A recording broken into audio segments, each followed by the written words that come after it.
აღდგება სისხლის სამართლის კოდექსში სამშობლოს ღალატის მუხლი, რომელიც თავის დროზე ნაციონალურმა მოძრაობამ ამოიღო სისხლის სამართლის კოდექსიდან. სააკაშვილის რეჟიმის წარმომადგენლებმა მუხლი, რომელიც უმძიმეს დანაშაულს შეეხებოდა, სისხლის სამართლის კოდექსიდან აგვისტოს ომამდე 2007 წლის აპრილში ამოიღეს, თუმცა ქართული ოცნების ინიციატივით სამშობლოს ღალატი მალე ისევ სისხლის სამართლის კოდექსით დასჯადი გახდება. ინიციატივაზე საკანონმდებლო ორგანოში მუშაობა მიმდინარე კვირას დაიწყება. ქართულ ოცნებაში ამბობენ, რომ კოდექსიდან მუხლის ამოღების მიზანი ნაცმოძრაობის ხელისუფლების მხრიდან უმძიმესი დანაშაულებისთვის პასუხისმგებლობისგან თავის არიდება იყო, თუმცა ყველა ქმედებას შესაბამისი პასუხი უნდა გაეცეს.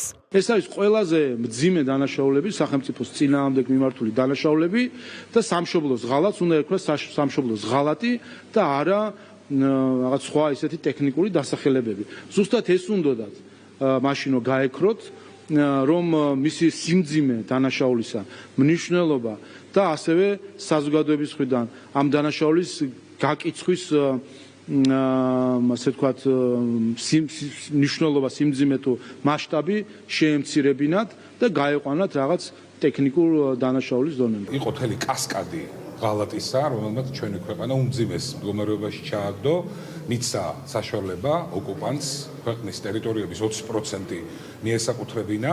ნაციონალური მოძრაობის მხრიდან ღალატის კაფიო დადასტურებად არაერთი ფაქტი, თუნდაც ომის შემდგომ მნიშვნელოვანი ენერგეტიკული ობიექტების მიყიდვა რუსეთისთვის და არაერთი რაზედაც პრინციპში დღეს საგამოძიებო კომისია პარლამენტში მუშაობს და ის კიდევ უფრო მეტად კაფიოდ გახდის ნაციონალური მოძრაობის მიერ ჩადენილ ღალატის ფაქტებს. 2007 წელს იქნა სწორედ ომამდე რამოდენიმე თვით ადრე ეს მუხლი ამოღებული, როგორც გეგმავდა ნაციონალური მოძრაობა ღალატს საკუთარი ქვეყნის და ხალხის წინაშე და ამიტომ ან საკუთარი თავი როარ დაესაჯა ტარმერის შემდგომ ხელისუფლებას როარ დაესაჯა ისინი ქმედებებზე, რომლებიც ჩაიდინეს საკუთარი ხალხის და ქვეყნის წინაშე, ამიტომაც იქნა ეს კანონი მიღებული. ამიტომაც საუბარი არის იმაზე, რომ სისხლის სამართლის კოდექსში დაბრუნდება ის ფორმულირება, რაც მანამდე არსებობდა და კონკრეტულ უკვე უხლებს კონკრეტულ უკვე დანაშაულებს, რომელიც ისედაც არის განსაზღვრული კონკრეტული საჯელი, ასევე მიეცემა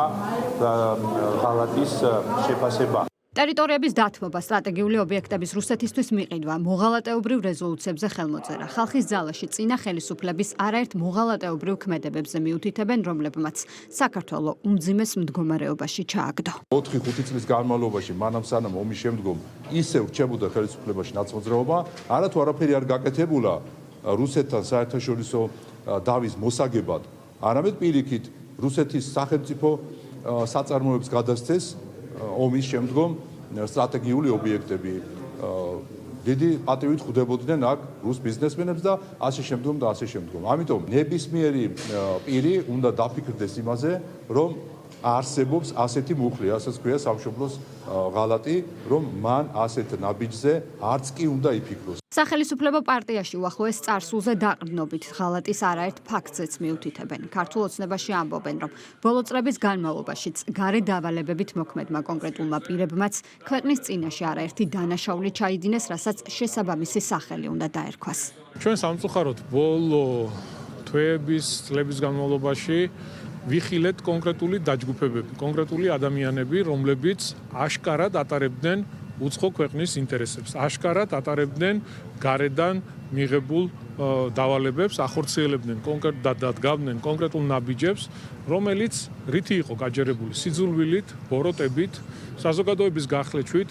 ჩვენ ნახეთ კონკრეტული ფაქტები, როდესაც ხდებოდა ექსტრემისტული ორგანიზაციების დაფინანსება, რადიკალიზმის დაფინანსება ქვეყანაში, სახელმწიფო გადატრიალების რამოდენიმე მცდელობა და რა თქმა უნდა, ყველა ის ადამიანი, ვინც ჩადიოდა ამ ტიპის ქმედებებს, მიდიოდა სახელმწიფოს ინტერესების წინააღმდეგ, რა თქმა უნდა, ყველამ უნდა აგოს პასუხი. 2007 წლის აპრილში სამშობლოს ღალატის უმძიმესი მუხლის სისხლის სამართლის კოდექსიდან ამოღების უშუალო ინიციატორი სააკაშვილის რეჟიმის ყოფილი მაღალჩინოსანი გიგა ბოკერია იყო. რას ემსახურებოდა მაშინდელი გადაწყვეტილება და რა დანაშაულებების დაფარვას ცდილობდა ნაცმოძრაობის ხელისუფლება. ამ კითხვას პასუხი 2003-2012 წლებში რეჟიმის მიერ ჩადენილი დანაშაულებების შემსწავლელი საპარლამენტო საგამოძიებო კომისიის მუშაობის ფარგლებშიც გაეცემა.